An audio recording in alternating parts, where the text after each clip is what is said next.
સમાચારોમાં હવે આગળ આ તરફ આપણે વાત કરીએ સુરેન્દ્રનગરની તો થાનગઢ તાલુકાના ભડુલા તળાવ વિસ્તારમાં ગેરકાયદેસર કાર્બોસેલના કુવાઓ પર ડેપ્યુટી કલેક્ટર સહિતની ટીમના દરોડા પાડવામાં આવ્યા હતા। ત્યારે 7 જેટલા કાર્બોસેલના કુવાઓ ખનન થઈ રહ્યું હતું અને 7 કુવાઓમાં તો 2 કુવાઓ વરસાદના કારણે ભરાઈ ગયેલા હોવાથી તેમાંથી પાણી કાઢવાની કામગીરી કાર્યરત હતી। ત્યારે કાર્બોસેલની ખાણો પર કામ કરતા જે 15 મજૂરોને રેસ્ક્યુ કરીને 2 ખનીજ માફિયાઓ સામે ધોરણસરની કાર્યવાહી હાથ ધરવામાં આવી છે।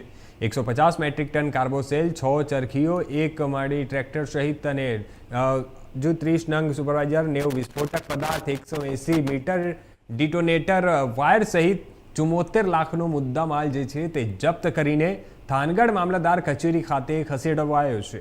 અને ગેરકાયદેસર જે કાર્બોસેલના ખનન કોણ હતું તેમાં તે સહિતની તપાસ તંત્ર દ્વારા હાથ ધરવામાં આવી હતી।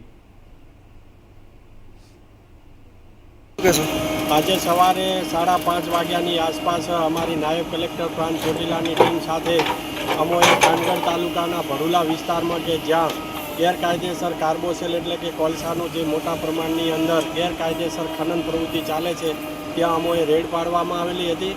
અને આ રેડ દરમિયાન છે એ તદ્દન 5 કૂવાઓ છે એ ચાલુ હાલતની અંદર મળી આવેલા હતા। એમાંથી 2 કૂવાઓની અંદરથી કાર્બોસેલ કોલસો કાઢવામાં આવતો હતો અને 3 કૂવાની અંદર છે પાણી ઉલેચવામાં આવતું હતું।